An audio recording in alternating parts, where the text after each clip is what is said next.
लोग बातें करते हैं। मैं तो चैलेंज करता हूं पूरी दुनिया के नमरूदों को, जिस पे तुम्हें नाज है तुम उसे उठा लाओ, जिस पे हमें नाज है हम उसे ले आते हैं। चैलेंज है हमारा। लेकिन न खंजर उठेगी न तलवार तुमसे, ये बाजू मेरे आजमाए हुए हैं। हम लोग तो खाते ही लंगर है ना। वो बड़ी अच्छी बात लगी थी, मैंने तो ज़ुहैब अशरफी के मुंह से सुना था, बाकी पता नहीं ये किसने लिखा और किस किस ने पढ़ा। ज़ुहैब अशरफी ने पढ़ा था कि ये चक्की फातिमा की चल रही है, जमाना जितना लंगर खा रहा है, सुभान अल्लाह, जमाना जितना लंगर खा रहा है। ताजदार बगदाद वो जात आपकी है कि मेरे इमाम ने कहा, सर भला कोई क्या जाने के है कैसा तेरा, औलिया मरते हैं आंखें वो है तलवा तेरा, औलिया मरते हैं आंखें वो है तलवा तेरा। ये ताजदार बगदाद की शान है। आपकी ज़ात, आप आलम अरवाह में भी वली, माँ के शिकम में भी वली, और जब पैदा हुए तब भी वली हैं। गौसे पाक रज़ी अल्लाह ताला जमाले मुस्तफ़ा की भी मज़हर है, कमाले मुस्तफ़ा के भी मज़हर है। कमाले मुस्तफ़ा देखे हुजूर आए, आते ही सजदे में सर रख दिया था। जिनको पता बस वो बोले, वरना हिम्मत तो मैं कर ही जाऊंगा। मैं 50,000 में भी बोलता हूँ, लाखों में भी बोलता हूँ। कभी भीड़ के ज्यादा होने पे जश्न नहीं मनाता, कम होने पे कभी मैं मातम नहीं करता। मेरा मिजाज है, 4 बंदे होने चाहिए, सच्चे आशिक होने चाहिए। तकरीर अपने रंग में कर लेता हूँ, ठीक है। तो जरूरी नहीं है कुछ लोग मुंह ही देखें तो अच्छा लगे, लेकिन ये सामने वाले बंदे खाली साथ दे देना, इंशाल्लाह महफिल यहाँ से उठ के सीधे बगदाद जाएगी इंशाल्लाह। तो असल में ये पैसे देने वाले पैसे देने आ रहे और रास्ता तंग भी है। तो मेरे भाई बस सुन लें, ये सबसे बड़ा इनाम होगा, ठीक है जी। अभी सुन लीजिए, ये सबसे बड़ा इनाम हो जाएगा। जिसे देना है ना, तकरीर के बाद इनके ऊपर दे करके चले जाइएगा, ठीक है ना। आप चाहे मुझे दे दें बाद में, मसला कोई नहीं है। बस सुन लें जरा, थोड़ी सी बात है। शान मुस्तफ़ा, कमाले मुस्तफ़ा देखें। हुजूर आए, आते ही सजदा किया, गौसे पाक आए, आते ही रोजा रखा। हुजूर आए, आते ही सजदा किया, गौसे पाक आए, आते ही रोजा रखा।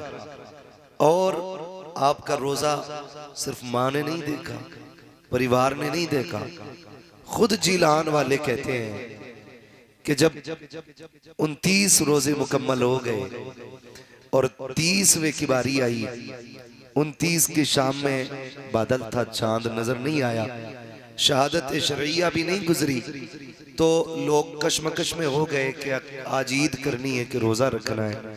किसी ने कहा सैयदों की चौखट पे चले जाओ, जाके पूछ लो बच्चे ने दूध पिया है कि नहीं पिया है।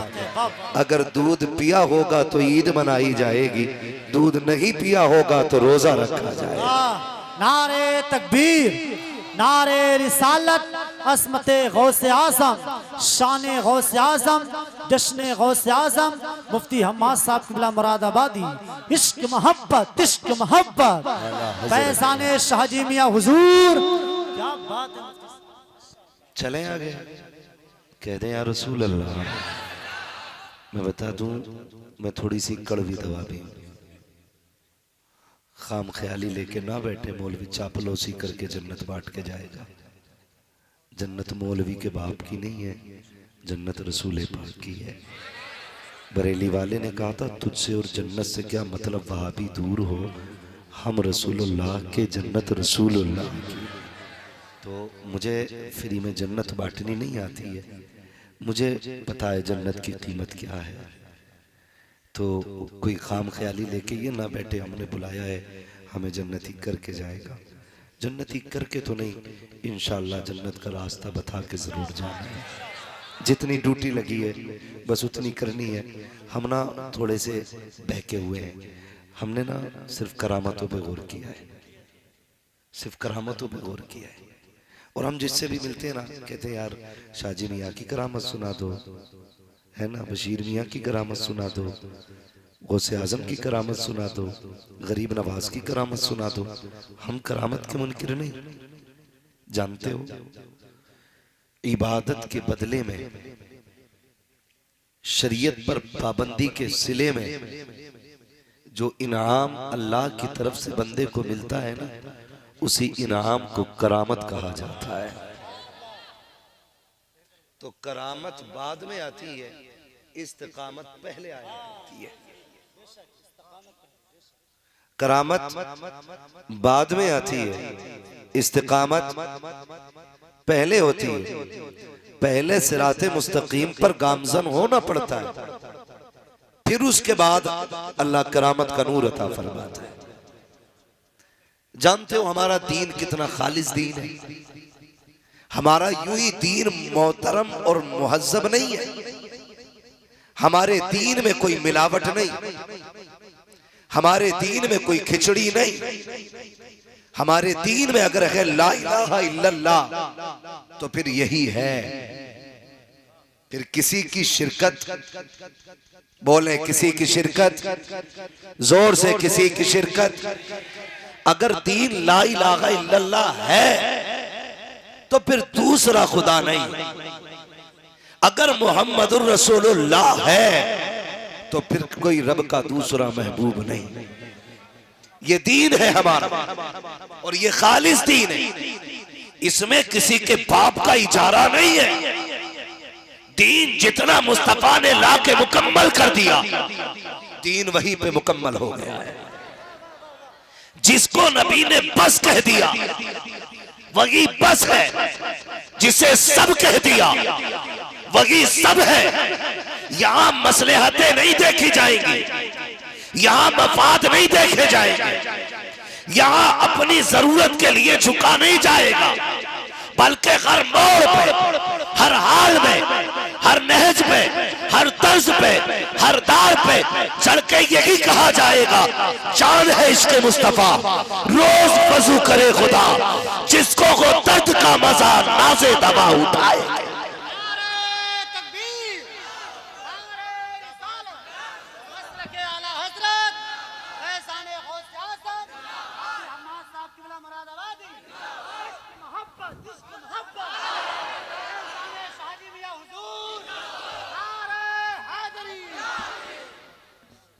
ओ भाई ये खालिस दीन है, खालिस दीन है, इसमें शिरकत नहीं, किसी का ठेका नहीं।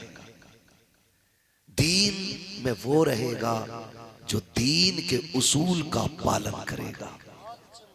कई बार ना लोग बातें करते हैं, मैं तो चैलेंज करता हूं पूरी दुनिया के नमरूदों को,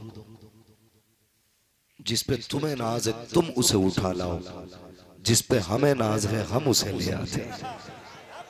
चैलेंज है हमारा। लेकिन न खंजर उठेगी न तलवार तुमसे, ये बाजू मेरे आजमाए हुए हैं। खाली दूर से बैठ के बकवास करना, करीब आके झांक के तो देख।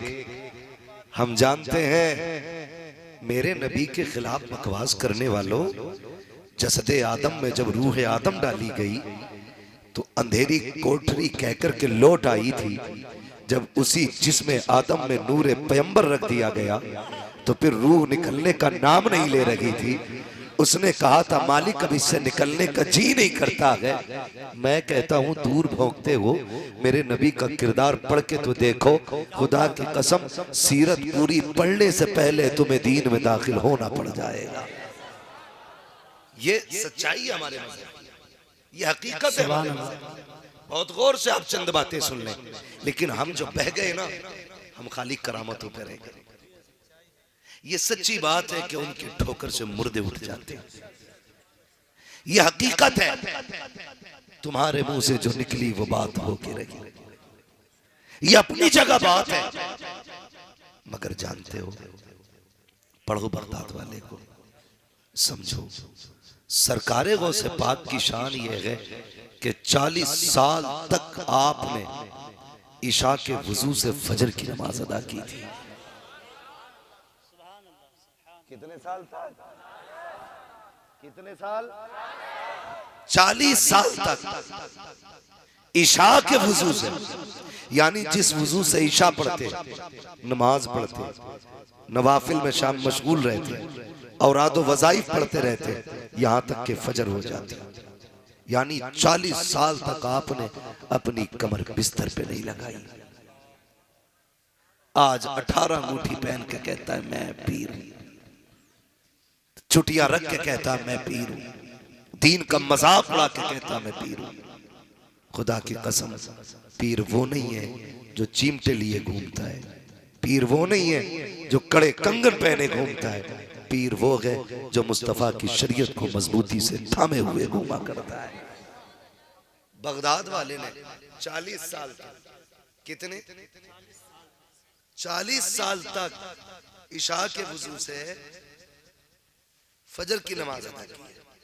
और अगली बात, 15 साल तक एक पैर पे खड़े होकर के हर रात एक कुरान पाक मुकम्मल किया करते थे। ये बड़े पीर का मुजाहिदा है। आप कुछ मज़ारों पे चले जाएं, मुजाबरों ने वो तमाशे कर रखे हैं जिनकी बुनियाद पे मसला के आला हजरत बदनाम है। गलती उन जाहिलों की है और बदनाम मसला के आला हजरत होता है। पकड़ पकड़ के सजदे करा रहा है, पकड़ पकड़ के। कई जगह चले जाओ ना, गर्दन पे ऐसे दबा देते जैसे ज़िबा करते वक्त जानवर के पैरों पे पैर, और उस वक्त तक उठने नहीं देते जब तक जेब काट नहीं लेते। मैं तो जेब काट नहीं कहूंगा भाई, जबरदस्ती छीनना ये तो कोई वली कह ही नहीं सकता, ये तो जेब ही काटना है। कंडीशंस ये है मज़ारों, तमाम जागिल मुजाबर बैठे जिन्हें दीन और शरीयत से मतलब नहीं। कुछ दिन पहले इंटरव्यू आया, उससे पूछा गया भाई किसकी उम्मत में, तो जानवर कह रहा अभी नया नया आया हूं।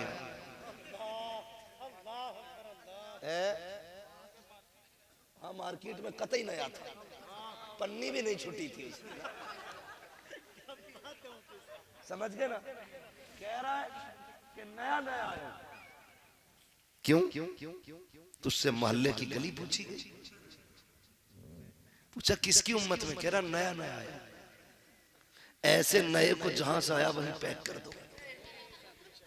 याद रखिएगा, हवेली नहीं बना लेना, मकान नया बना लेना, कपड़े नए बना लेना, गाड़ियां नई खरीद लेना, जरूरत के सामान नए खरीद लेना, लेकिन दीन वही 1400 साल पुराना होना चाहिए।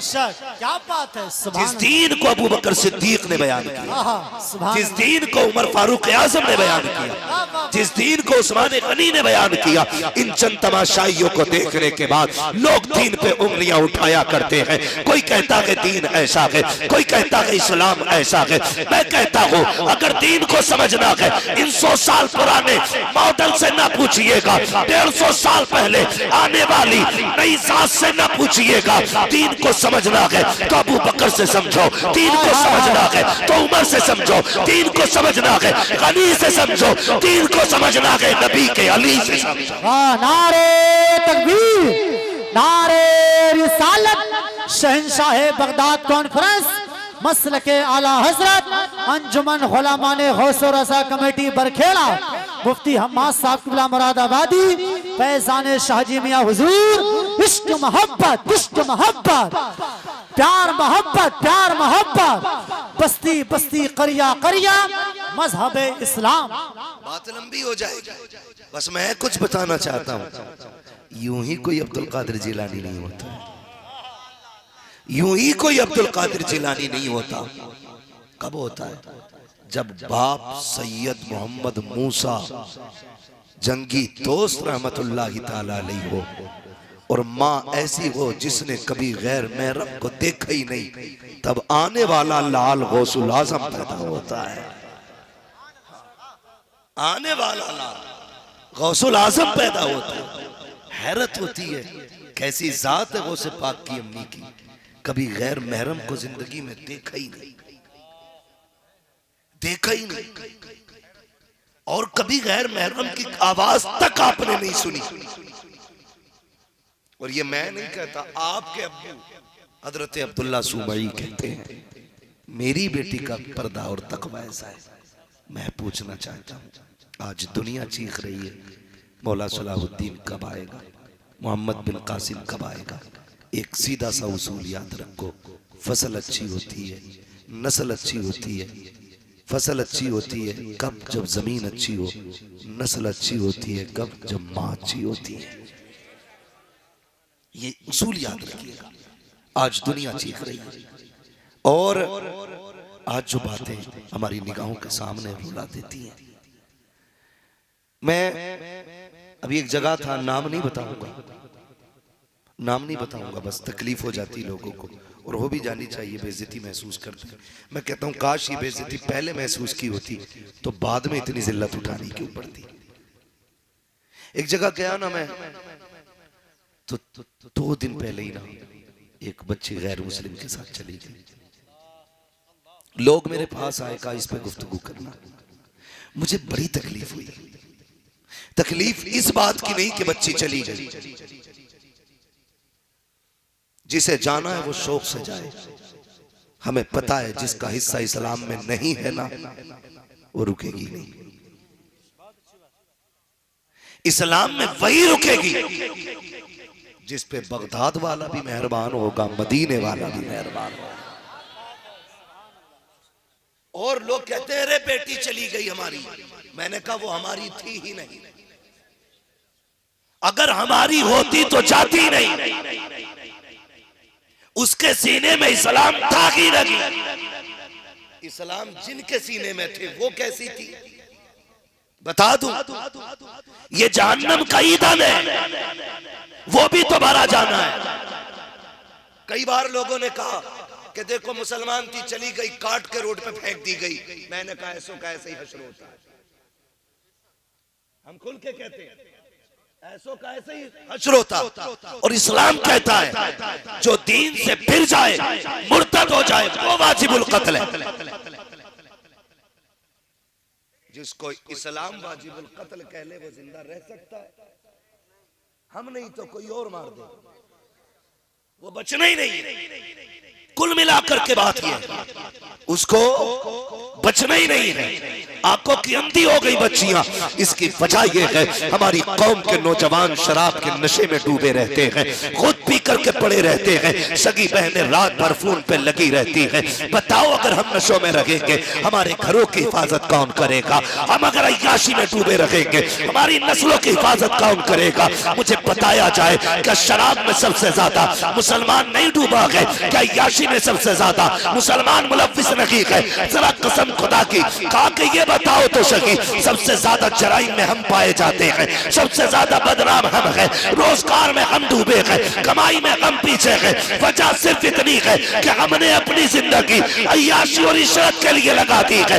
नौजवानों आज भी अपनी रातों को जिक्र इलाही के लिए शब्बेदारी में लगा दो। खुदा की कसम खुदा तुम्हारे घर के लिए फरिश्ते पहरेदारी में लगा डाले।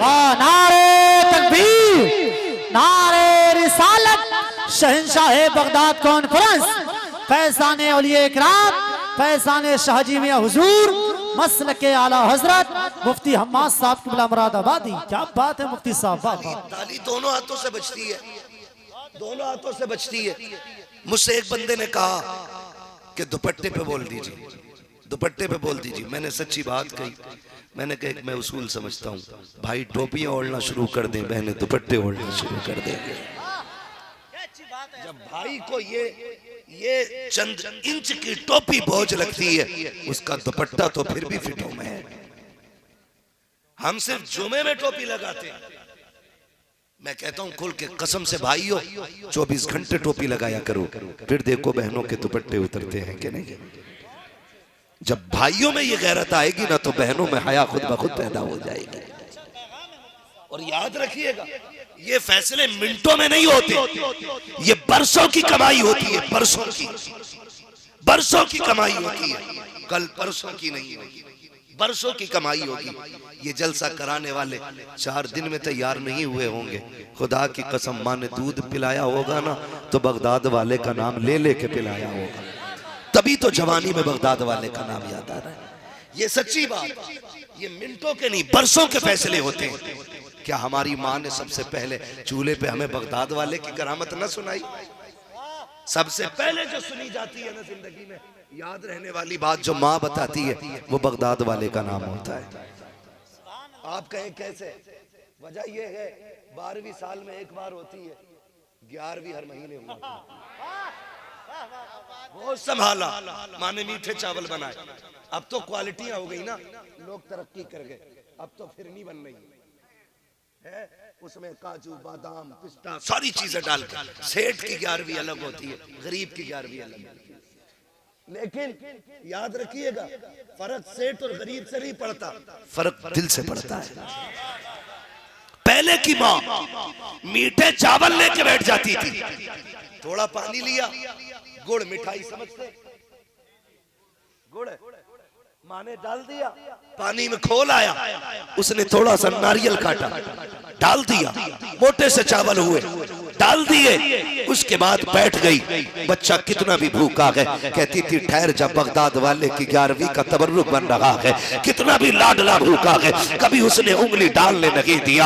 आज तो लोग तरक्की कर गए हैं, कहता ला फिरनी बच्चों को दे दे, न्याज के लिए मीठा ले आऊंगा, खीर बच्चे को दे दे, न्याज के लिए रसगुल्ला ले आऊंगा। अकीदतें कमजोर हो गई, प्यार उनके थे, बच्चे फाके से होते थे। कहती थी खबरदार हाथ न लगा देना, ये बगदाद वाले की 11वीं का है, इसे वही छुएगा जो वुजू करके बैठेगा। खुदा की कसम हमारी माँ ने हमें आज तक 11वीं वाले का बिना वुजू खाने नहीं दिया। हाँ, नारे तकबीर, नारे रिसालत, फैज़ान गौसुल आज़म मुफ्ती अम्मास साहब किबला, अंजुमन गुलामाने गौस और रज़ा कमेटी बरखेड़ा। क्या बात है मुफ्ती साहब, कोई एक दिन का नहीं, ये बरसों की मेहनत है। माँ ने घुट्टी में बगदाद वाले का प्यार पिलाया है, प्यार पिलाया है। और जब कोई किसी बुजुर्ग के इश्क के सांचे में ढला हो ना, तो फिर खुदा की कसम देखो, फिर नस्लें गुजर जाती हैं, बगदाद वाले की खुशबू नहीं जाया करती है। तो हम ताजदारे बगदाद की महफिल में बैठे, अल्लाह सबको सलामत रखे। मेरी बात कान खोल के सुने, यूं ही ना, यूं ही कोई बेटी मुर्तद नहीं होती है। एकदम से ना किसी को इश्क इतना अंधा नहीं कर देता है कि वो दीन छोड़ जाए। जानते हो जन्नत ये अजाब का घर है। क्या है? अजाब का घर है। ये भी भरना है। दुआ करें अल्लाह हमें बचा ले, दुआएं मांगा करो।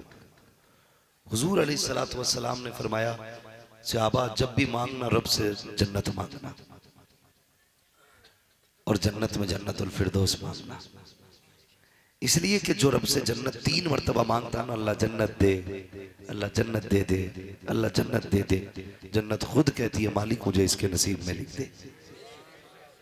ये शौक पैदा, शौक दिलाया मेरे नबी ने जन्नत का। और अज़ाबे जहन्नम, अल्लाह की पनाह, जाओ जाके बेटियों से बता दो, ये दुनिया की जिंदगी बहुत थोड़ी है, 60-70 साल जिंदगी है, बहुत ज्यादा हो गई, 100 साल जी लोगे, लेकिन 100 साल के बाद भी अगर जिंदगी हुई तो खिचड़ खिचड़ के होगी। लोग देख के कहेंगे इसे मौत आ जाती तो अच्छा था। खुद भी कहते हैं अल्लाह मौत दे दे, ऐसी जिंदगी से मरना बेहतर था। लेकिन जो एक मजबूती की जिंदगी खुदा अगर दे दे तो 60 साल तक है। इस 60 साल को मेरे भाई पैसे के बिना भी काटा जा सकता है, बिल्डिंग के बगैर भी काटा जा सकता है, पैदल भी काटा जा सकता है, भूखे रह के भी काटा जा सकता है, क्योंकि ये दुनिया है। लेकिन आखिरत की जो जिंदगी है ना, वो अमल के बगैर नहीं कटने वाली है, वो ईमान के बगैर कटने वाली नहीं है। वो तभी आसान होगी जब हम कब्र तक ईमान बचा के ले जाएं, ईमान बचा के ले जाएं। आखिर मैं आपसे कहना चाहता हूं, बुरा ना मानिएगा, मैं तालीम का मुखालिफ नहीं, मैं चाहता हूं हमारी बेटियां IAS IPS हो, BUMS MBBS हो, लेकिन हो कैसे, हो कैसे? शरीयत और शराफत के दायरे में रह के होनी चाहिए। एक भूख है शोहरत की भूख, एक भूख है दौलत की भूख। दोनों भूख कभी खत्म नहीं हो सकती। आप 99,000 के मालिक होगे, 1 लाख का ख्वाब देखोगे। 1 लाख पे पहुंचोगे 2 लाख की तमन्ना, 2 पे पहुंचोगे 4। ये दौलत की भूख। शोहरत एक मुल्क जान गया, पड़ोस वाले भी जान जाए, वो जान जाए और आगे बढ़ जाओ, वो जान जाए और आगे बढ़ जाओ। ये दोनों शोहरतें हमें इतना अंधा कर देती हैं कि हमें मौत के गड्ढे में जाके डाल देती हैं। 2 बातें की, एक शोहरत की भूख और एक, बोले जोर से, दौलत की भूख। ये दोनों खत्म होने वाली नहीं, और इन्हीं दोनों भूखों ने हमें अंधा कर दिया। मेरे नबी ने इन्हीं दोनों भूखों से दूर रखा था हमें, इन्हीं दोनों भूखों ने दूर कर दिया था। शोहरत की भूख क्या है? शोहरत की भूख है मेरी बेटी डिग्री होल्डर हो। इसके जिम्मेदार कौन है? इसके जिम्मेदार हैं ये रिश्ता ढूंढने वाले बेगैरत लोग, जो जिनको पता चले लड़की को देखने आए और गरीब बाप इज्जत से पाली हुई बेटी को बगल में बैठा के जब कोई पूछे इसको क्या पढ़ाया है, जब बाप ये कहता ना मैंने कुरान पढ़ाया है, तो जालिम मुंह बिगाड़ के कहता बस कुरान ही पढ़ाया है। ऐसे सूअर जहन्नम में डाले जाएंगे जो कुरान को बस कह के साइड कर देते हैं। बस कुरान पढ़ाया है, और क्या चाहिए था? हाई स्कूल भी नहीं है, इंटर भी नहीं है, बीए भी नहीं है। खुदा की कसम ऐसी सैकड़ों डिग्री जाओ बेटी की कब्र में दफन कर दो, एक रत्ती फायदा नहीं होगा। बेटी को सिर्फ कुरान की कारिया की डिग्री दे दो, उसकी भी कब्र रोशन हो जाएगी, तुम्हारी भी कब्र रोशन हो जाएगी। ये जो भूख थी ना, बस आपकी बेटी ने कुरान पढ़ा के, आपको क्या चाहिए जनाब? हमें तो LLB चाहिए, हमें MBBS चाहिए, डिग्री होल्डर चाहिए। मुझे बता तो सही क्या करेगा? कब चाहते हैं बेटा सर्विस करता है, बेटी भी सर्विस वाली मिल जाए। मैं कहता हूँ बेगैरत है वो शोहर जो औरतों की कमाई पे पला करते हैं। रब ने मर्द को मर्द इसलिए नहीं बनाया कि औरत की कमाई खा के जिए, इसलिए बनाया है कि घर की जिम्मेदारी औरत संभालती रहे, पागल की जिम्मेदारी मर्द संभालता रहे। नारे तकबीर, नारे रिसालत, शहंशाह बगदाद कॉन्फ्रेंस, मसल के आला हजरत फैजान शाहजी मियां हुजूर, मुफ्ती हम्माद साहब क़िबला मुरादाबादी, अंजुमन गुलामान गौसो रजा कमेटी। क्या बात है हजरत, वाह। समझे जरा, तुम्हारे बीए की फरमाइश ने कौम का बेड़ा गर्क कर दिया, कौम का बेड़ा गर्क कर दिया। बुरा मत मानिए, तुम में सबसे ज्यादा पक्का बरेलवी हूं। तुमने पूरी जिंदगी पैसे उठा के ना पीर के गुंबद में लगाया, तुमने मजारों पे संगे मरमर लगाया है, तुमने कलश सोने के कराए हैं। काश यही पैसा उठा के आज से 70 साल पहले अपने की मुस्लिम गर्ल्स कॉलेजों में लगाया होता, ना बेटियों की इज्जतें लुटती, ना तुम चौराहों पे जलील हुए होते। हाँ, तुम्हारे पैसों से पीरों ने अय्याशियां की। होश रहा तुम्हें? कोई बोल जाए तो मेरे पीर को बुरा कह दिया। कायनात में सबसे बड़े पीर को मुस्तफा कहा जाता है। सुनो कान खोल, बर्दाश्त करो ये कड़वी बातें। डॉक्टर इकबाल का वो शेर, न संभलोगे तो मिट जाओगे हिंदी मुसलमानों, तुम्हारी दास्तां तक भी ना होगी दास्तानों में।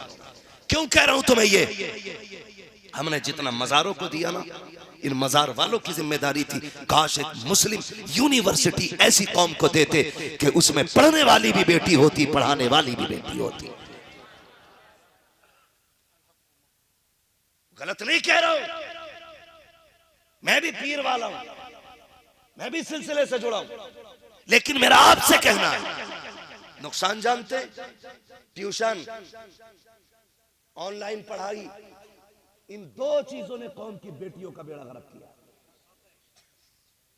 ट्यूशन, तुमने सोचा तक नहीं हमारी बच्ची कहां जा रही है, बेटी कहां जा रही है हमारी, सोचा एक बार भी?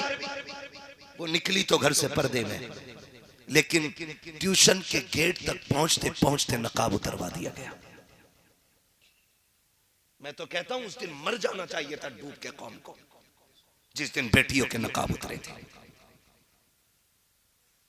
हम किसी बहुत बड़े से बात करें ना तो कहते हैं भी तू बच्चा है, अभी हमारे लेवल का नहीं है। हाँ, कसम से हम आपके लेवल के नहीं है, लेकिन दर्द आपसे ज्यादा होता है, तकलीफ आपसे ज्यादा होती है। आपको शायद फुर्सत न मिलती हो जमाने के हालात जानने की। हम तो इसी मुआशरे में रहते हैं, हम इसी जमीन पे चलते हैं, कभी यहां बैठते हैं कभी वहां बैठते हैं। हमें दर्द मालूम है, हम आपके लेवल के नहीं है, नीचे है साहिब, इसलिए दर्द महसूस करते हैं। आपसे भी इतनी सी गुजारिश है, आप भी थोड़े नीचे आ जाइए और कौम के बीच में रह के दर्द महसूस कीजिए, तकलीफें समझिए। जब हमारी बेटियां ट्यूशन के नाम पे जाती हैं, उनके नकाब उतरवा दिए जाते हैं, फिर ट्यूशन रूम में जाने के बाद जो रवैया उनके साथ किया जाता है, गैरतमंद जाहिल भाई भी देख लेना, या तो मार देगा या मर जाएगा। लेकिन हमारी बच्चियां अच्छी तालीम हासिल करने को मजबूरी समझते हुए अपने जिस्म पे होने वाली हर बदतमीजी के इशारे को बर्दाश्त करती रही। मैं आपसे पूछना चाहता हूँ, काश हमने सारी तवज्जो मज़ारों और मेलों पे न लगाई होती, थोड़ी सी तवज्जो हमने अपने बच्चों और कौम के मुस्तकबिल पे लगाई होती। जो हम अपने मज़ारों पे 70-70 गजों की चादरें लेके जा रहे हैं, ये ना ले जा करके काश 4 सीमेंट की बोरी ले जा करके अपने कौम के रहबर से कहा होता, इस पैसे को ले और बच्चियों के लिए तालीम का इदारा बना दे, ताकि तालीम भी हो जाए, इज्जतें भी महफूज रखे। हमें ये करना चाहिए था, लेकिन ट्यूशन के नाम पर बच्चियों के साथ खिलवाड़ किया गया। इधर भी बेगैरत है, मैं आपकी बेटी को गलत नहीं कहता, लेकिन उन पे भरोसा नहीं है जिनके साथ आपकी बेटी जा रही है, जिनके पास आपकी बेटी बैठ रही है। इधर भी बेगैरत है, इधर भी बेगैरत है। बीच में अगर गैरत वाली एक होगी, कब तक गैरत की हिफाजत करेगी? मुझे तुम भी तो बताओ सही, क्या सारी गलती बेटियों की है या सारी खता बच्चियों की है? नहीं प्यारे, बच्चियों की खता बाद में है, पहली गलती बाप की है। जब बच्चियों को बिना सहारे के तुमने घर से निकाला, फिर बच्चियों की हिफाजत कौन करेगा? काश शरीयत को मजबूती से पकड़ा होता। अपनी बेटियों से कहते, ए बेटी, हमें LLB जरूरत नहीं है, हमें मुस्तफा का दीन जरूरी है। अगर जाहिल होके किसी घर की बहू बनेगी तो डांसर नहीं, गुलामी गौस तो पैदा हो जाएगा, लेकिन बेटी मुर्तद नहीं होगी। आपसे इतनी सी गुजारिश है, आधी रोटी खाया करो, अपने बच्चों को मुस्तफा का दीन पढ़ाया करो।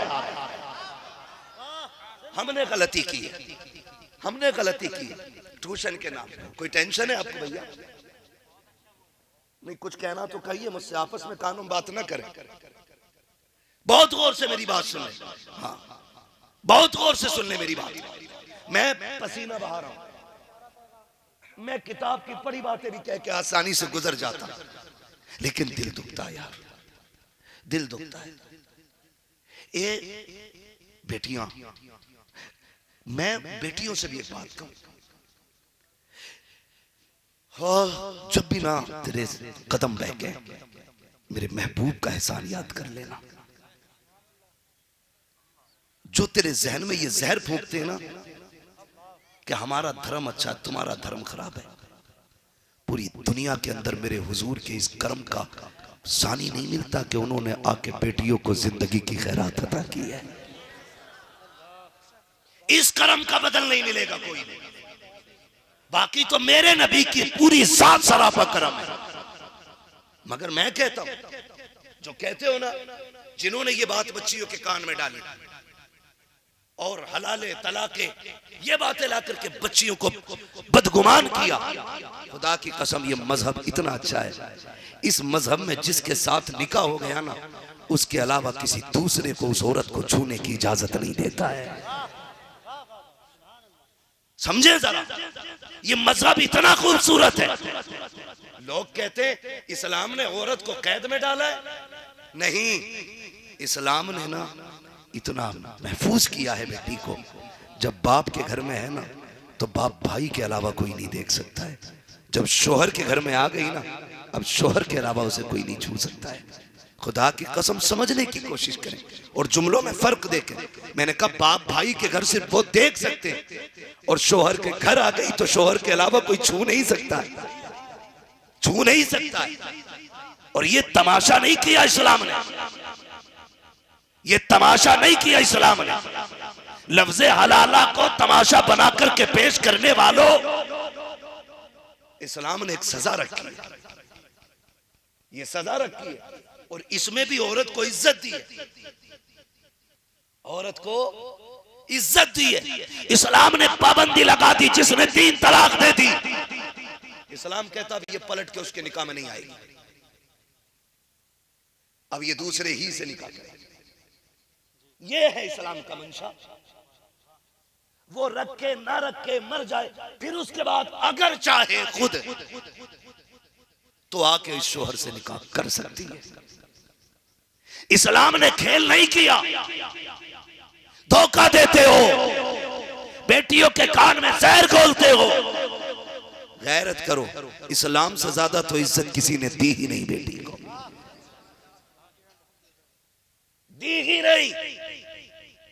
लेकिन मैं बेटियों से बात करूं, मेरी बहन, मेरी बेटी अपनी इज्जत समझ। और एक बात कहूं, ये जितनी भी मुर्तद लड़कियां हो रही हैं ना, ये ऊंची कास्ट वालों के साथ नहीं, नीची कास्ट वालों के साथ। ये तजर्बा किया मैंने। 99 केस आप देखिए ना, मुश्किल से एक आधा ऊंची कास्ट का होगा, बाकी सब निचली कास्ट के। क्यों? क्योंकि उन्हें सहारा दिया गया है कि तुम तो थे ही रोड पे भटकते हुए, एक कांड कर दो तुम्हारी मदद में 3 लाख देंगे, 4 लाख देंगे। तुझे महबूबा बना के नहीं, तुझे मंसूबा बना के लेके जा रहा है। जिस दिन 3 लाख चारों से मिल गए ना, तू किसी पटरी पे मिलेगी, किसी बैग में मिलेगी, किसी नाले में मिलेगी, कहीं पेड़ पे लटकी मिलेगी या किसी गटर में पड़ी मिलेगी। ये सजा है तेरे दीन छोड़ने की। काश तूने इस्लाम पे आंखें बंद की होती तो लोग तेरे कफन को भी चादर से छुपा के लेके जाते। काश तूने इस्लाम पे आंखें बंद की होती तो कब्र में उतारने से पहले ऐलान किया जाता, गैरत वालों नजरें फेर लो, आज कलमा पढ़ने वाले की बेटी कब्र में उतारी जा रही है। ये देखो हया वाली है, इसने नबी का कलमा पढ़ा है। हमने तो कब्रों के करीब भी नजर फेरते देखा है, इसलिए कि जब गैरत वाली बेटियां कब्रों में उतारी जाती है तो सिर्फ कपड़े की चादर नहीं, खुदा की रहमतों की चादर के भी साए हो जाया करते। नारे तकबीर, नारे रिसालत, फैजान गौसे आजम मुफ्ती हम्माद साहब किबला। मुफ्ती साहब बहुत अच्छे, माशाअल्लाह। मैं मिसाल के तौर पे कोई नाम नहीं बताऊंगा, सोशल मीडिया पे रहते हो, सब जानते हो, सबको बता। बहन बेटी से गुजारिश करूंगा, ले चल। अगली बात करूं, 1400 साल बहुत जमाना हो गया, शायद तू उस दर्द को ना समझे, लेकिन मैं तेरे कल की बात करूं, मैं तुम्हें बताऊं।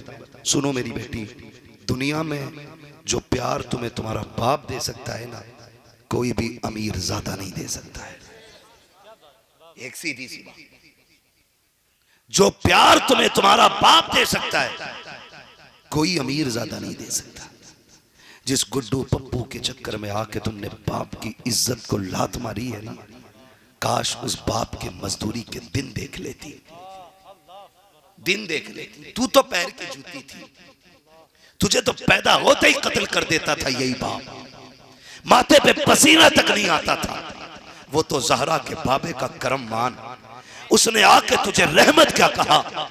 जो तुझे कत्ल करने में नहीं डरता था, आज वो तेरे लिए जान की बाजी लगा देता है। चलो मंडी चल के दिखाऊं, तुमने नहीं देखी ना बाप की मेहनत, तुम तो 4 दीवारी में रही। ये एहसान था बाप का, खुद फत्ती टोपी पे पैबंद लगा के ओढ़ता रहा, लेकिन तुझे गैर के सामने नंगे सर होने नहीं दिया। खुद उसने टूटी जूतियां पहनी है, लेकिन तुझे अमीर जादियों के सामने रुसवा नहीं होने दिया। उसने अपने बदन के कपड़ों पे पैबंद लगाए हैं मेरी बेटी, लेकिन तेरे कपड़ों पे पैबंद नहीं लगने दिए। उसने पूरी जिंदगी गुलाम बन के काट डाली है, लोगों के ताने सुने ताकि बेटी शहजादी बन के जी सके, लोगों की गालियां खाई ताकि मेरी बेटी खुद मुख्तार होकर जी सके। मंडी में जाके लोगों के धक्के खाए, दोपहर तक लोगों की गालियां खाई है, बोझ ना उठने पे ताने सुने हैं। कभी शाम को कम काम होने पर 10 रुपए कम होने पे अगर कहा था सागिर 10 क्यों कम कर रहे हो, तो ये गाली दी गई तूने ही दिन भर का काम नहीं किया है। ये 1000 लानतें बर्दाश्त करने के बाद तेरे लिए टुकड़े इसलिए लाता रहा ताकि तू शहजादी बन के जिंदगी गुजारती रखे। जब भी लोग इससे पूछा करते थे कितने बच्चे हैं, इसने सर झुका के नहीं कहा, फख्र से कहता था साहब खुदा का करम है, रब ने 7 बेटियां अता की है, उनकी बरकत से लुकमे मिल लगे हैं। ये तो तुझे खुदा की रहमत समझता रहा, ये तो तुझे घर की बरकत समझता रहा। तूने कौन सा सिला दिया है? 3 घंटे नाली पे बैठ करके तुझे महबूबा कहने वाला उल्लू का पट्टा क्या मिल गया? तूने उसकी बातों पे भरोसा कर लिया, उसने 3 घंटे तुझसे झूठ बोला। वो ये कहता रहा कि तुझे जमीन पे पैर नहीं रखने दूंगा, तू पानी मांगे कि जूस ला करके दूंगा। तुझे इन झूठी बातों ने गुमराह कर दिया, डूब के मर जाना चाहिए। जिस दिन बाप की इज्जत को कालिक लगा के जा रही थी तब तुझे बाप की कुर्बानियों की याद क्यों नहीं आई? तुझे पता है कोई भी बाप बेटी की परवरिश पे बूढ़ा नहीं होता है, बेटी की पैदाइश पे बूढ़ा नहीं होता है। जब बेटी 12 साल की हो गई उसके खर्चे बढ़े, बाप की कमर नहीं टूटी है। लेकिन हम जानते हैं जब बेटियां ससुराल जाती है तब बाप की कमर टूट जाया करती है, तब बाप पे बुढ़ापा आ जाया करता है। तुझे क्या लगता है ये दुश्मनी है तुझसे? नहीं, खुदा की कसम, अल्लाह की इज्जत की कसम खा के कहता हूँ ये प्यार है बाप का तेरे लिए। 18 साल पाला लेकिन कभी नहीं रोया, 20 साल तुझे मजदूरी करके खिलाए, कभी थक के नहीं रोया। आज तू जब जुदा हो रही है तो वो मैयत से ज्यादा रोता है। वजह जानती है? जाओ जाके किसी बूढ़े से पूछना।